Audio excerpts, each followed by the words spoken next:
అమ్మా. నమస్తే అమ్మా. రీసెంట్ గా ఒక ఆడియో ఫంక్షన్ లో చూసాము, హీరో అని చెప్తున్నాడు, తను పాడిన పాట గురించి ఇప్పుడు చాలా న్యూస్ అవుతుంది, దాన్ని మీరు ఎట్లా చూస్తారు?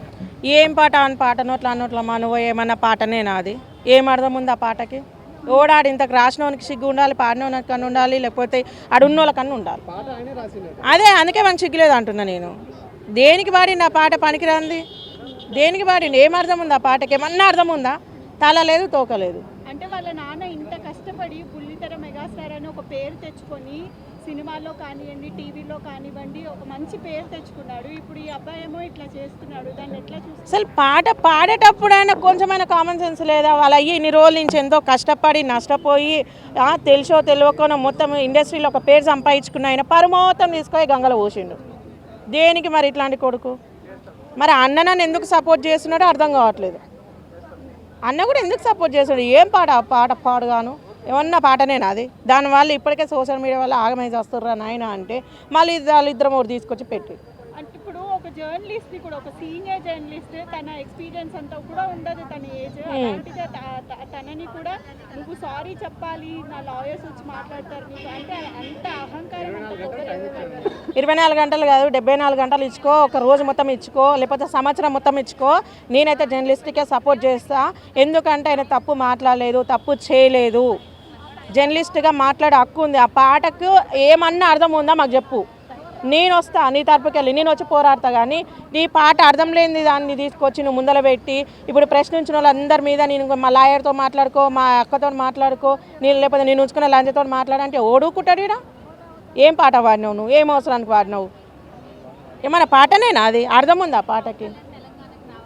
వాళ్ళ నాన్న ఎంత మర్యాదగా ఎంతగానో ఆయన సంపాదించుకున్న పరువు మొత్తం తీసుకుపోయి గంగలు కలిపినావు. నువ్వు మంచి పాట పాడేది ఉంటివి, అదే దాంట్లో మేము అందరం యాక్సెప్ట్ చేస్తుంటివి.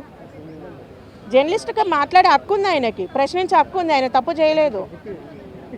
మరీ అంత దళిద్ర చెత్త అంతా తీసుకొచ్చి ఏంది మా ఇంట్లో పాడిన అన్నట్టు కాదు, యూట్యూబ్లో మొత్తం తీసినట్టు కూడా కాదు. మరి ప్రమోషన్కి ఆ పాటనా? సీనియర్ యాక్టర్ జేడీ చక్రవర్తి గారు కూడా రియాక్ట్ అయ్యారు దీనిపైన. అంటే నేను అసలు అక్కడి నుంచి లేచి వచ్చేద్దాం అనుకున్నాను, అలా అనిపించింది నాకు అనేసి అన్నారు. మీరేమంటున్నారు? ఎందుకు అన్నారమ్మా? ఇప్పుడు ఆయన సీనియర్, చాలా సీనియర్ ఇప్పుడు ఆయన అయితే. మరి ఆయనకు నచ్చలేదు, అందుకే వచ్చేద్దామని ఆలోచన ఉన్నది. కానీ మధ్యలో వస్తే బాగుండదు అనే ఉద్దేశంతో ఉన్నాడు. ఆ పాట అసలు బాగాలేదు. ఆ పాట వల్ల చాలా ఎఫెక్ట్ పడుతుంది, ఖచ్చితంగా అయితే పడుతుంది. ఇదైతే రాసి పెట్టుకోవాలి. ఇది ఎఫెక్ట్ అయితే అందరి మీద పడుతుంది. ఇట్లాంటి వాళ్ళని ఆడియన్స్ కూడా కొంచెం ఎంకరేజ్ చేస్తారు అని. మరి ఈ జనరేషన్కి అదే కావాలి కదా, అదే కావాలి. నువ్వు మంచిగా చెప్పు, ఓ రామాయణం గురించి చెప్పినా, లేకపోతే దేవుళ్ళ గురించి చెప్పినా, ఓ ఫ్యామిలీ స్టోరీ చెప్పినా అంటే ఓడని పోతాడా థియేటర్లో? ఓడనే కనిపిస్తాడా? అది ఈ పాటకు రేపు చూడు ఎంతమంది ఉంటారు, చూడు కొట్టుకొని పోతారు.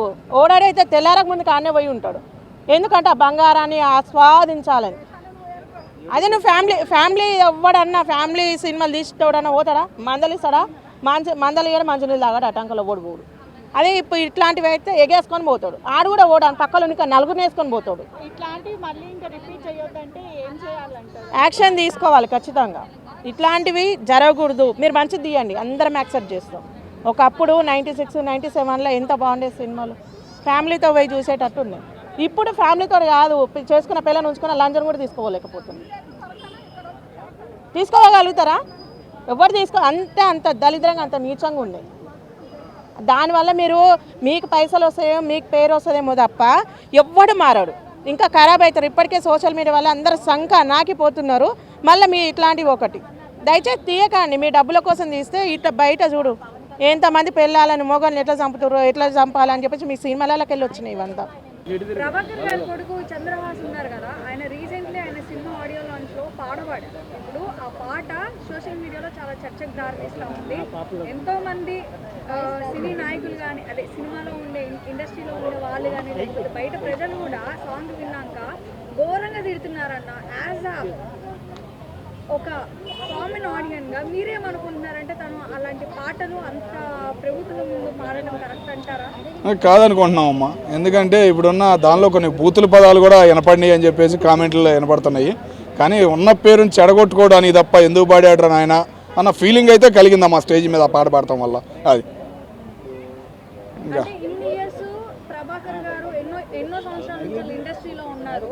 బట్ ఇప్పటి వరకు ఆయనకి ఎలాంటి బ్యాడ్ నేమ్ కూడా రాంది. తన కొడుకు మొన్నగాక నేను వచ్చాడు ఇండస్ట్రీకి, బట్ వచ్చి రాకుండా ఒక రిలీఫ్ అనేది ఇచ్చాడమ్మా, ఒక రిలీఫ్ అనేది ఇచ్చాడు ఆయనకి. చిన్నప్పటి నుంచి విధానం అనేది చాలా చూసాము. వాళ్ళ అబ్బాయికి ఇచ్చిన విధానం అనేది చాలా ఫ్రీగా మాట్లాడతాం. కానీ ఎక్కడ ప్రోగ్రామ్స్ దగ్గర కూడా కొన్ని ప్రోగ్రామ్స్ దగ్గర ఆయన పక్కన కూర్చోబెట్టుకోవడం కానీ చాలా చూసాం. కానీ ఈరోజు ఆయన పరంగా అనకూడదు, ఇక మనం కామన్గా మాట్లాడాలి కాబట్టి చెబుతున్నాం. ఏంటంటే కింద కామెంట్లు చూస్తుంటే మరీ బ్యాడ్ అనిపిస్తుంది. మరి ఆయన కామెంట్లు చూశాడో లేదో తెలియదు. కొద్దిగా రెస్పాన్స్ అయ్యి ఏదో ఒక మాట అయితే బయటకు వచ్చి చెబితే బాగుంటుంది అన్న ఫీలింగ్ కలిగిందమ్మా. ఒక జర్నలిస్ట్ని 24 గంటలలో సారీ చెప్పకపోతే నేను ఎలా చూసుకోవాలో అలా చూసుకుని నేను ఎలా దారిలో దేవాలో అలా సారీ చెప్పించుకుంటా అని చెప్పి ఒక జర్నలిస్ట్ని బెదిరించాడు అన్నట్టు. పోలీస్ కంప్లైంట్ ఇచ్చాడు కన్నా, పోలీస్ వెళ్ళి ఇచ్చాడు, ఆల్రెడీ చూసాం, అది కూడా చూసాం. కానీ ఆయన అట్లా వారింగ్ ఇవ్వటం కూడా రాంగ్. ఏంటంటే ఒక చెప్పండి, చంద్రహాస్ అనేటోడు సాంగ్ రాసుకుంది ఆయనే, సింగర్ ఆయనే, అన్ని ఆయనట. అలా వల్గర్గా ఉన్నది మొత్తం కంటెంట్, మొత్తం సాంగ్ మొత్తం వల్గర్గా ఉంది. అదే సాంగ్ని అదే జర్నలిస్టు ఇలా ప్రొడ్యూసర్లని లేకపోతే డైరెక్టర్లని వాళ్ళ పాట ఎలా పాడతారో పిల్లలకి ఏం మెసేజ్ ఇస్తున్నావు అని చెప్పేసి ఆయన అడిగాడు దాన్ని. కానీ తిట్టలేదు. చంద్రహాస్ ఇలాంటి పాటలు ఎందుకు రాస్తున్నావు అని చెప్పేసి అడిగాడు, అంతే. దాని గురించి మీరేమంటారు? ఆ పాటలో బూతులు ఉన్నాయని చెప్పేసి ఒక రిపోర్టర్గా ఆయన అడగాల్సిన బాధ్యత ఉంది కాబట్టి విన్నాడు. కాబట్టి సొసైటీలో ఏంటంటే ఒక పాట రావాలంటే ఇంతకుముందు కంట్రోల్ ఉండేవి కొన్ని, ఏదైనా కానీ ఒక పాట బయటికి రావాలంటే పోలీసుల తరపున కానీ ఏదో ఒకటి ఉండేది. కానీ ఇప్పుడు ఈ సోషల్ మీడియా పెరిగిపోవడం వల్ల విపరీతంగా ఏ పడతా బయటకు వచ్చేస్తున్నాయి. దానిలో ఉన్న పదాలు ఎంత ఘాటుగా ఉన్నాయి, విన్నాళ్ళకైతే బాధ వేసిద్ది కదా. మరి దాని గురించి స్పందించాడు ఒక రిపోర్టర్గా, బాధ్యతగా అడిగాడు క్వశ్చన్. కానీ పోయి నువ్వు రిపోర్టర్గా వార్నింగ్ ఇస్తానంటే ఎట్లా? నువ్వు పోయి రిపోర్టర్గా వార్నింగ్ ఇస్తావు అనుకుంటే ఎట్లా? అన్నీ ఏంటంటే బెదిరింపులు. ఈ కాలంలో మధ్యకాలంలో ఏంటంటే ప్రతి ఒక్కరు వచ్చేసి బయటకు వచ్చేసి బెదిరింపులు చూసేపాటికి అది అలవాటు అయిపోతుంది. సోషల్ మీడియాలో చూసే ఇలా చెడిపోతున్నారు అన్న ఫీలింగ్ కలుగుతుంది. పెద్ద లేదు చిన్న లేదు, డైలాగులు వదిలేయటమే, సినిమా అనుకుంటున్నారో ఏందో అర్థం కావట్లా. అది ఇలాంటి ప్రమోషన్స్ కోసమే చేసి కావాలని స్టంట్స్ చేస్తున్నారని చెప్పేసి అంటున్నారు. కానీ ఆయన మాట్లాడిన మాట అట్లా లేదు కదా. 24 గంటలంటే ఆయన మన గుంటూరు ఎంపీ చంద్రశేఖర్ గారి డైలాగ్ ఇన్వో ఉంటాడేమో అనుకుంటున్నాను నేను. 24 గంటల రాంబాబు గారికి సినిమా చూపిస్తాను అన్నట్టు సినిమా చూపించాడు కదా, ఆయన డైలాగ్ ఇని ఉంటాడేమో అని నేను అనుకుంటున్నా.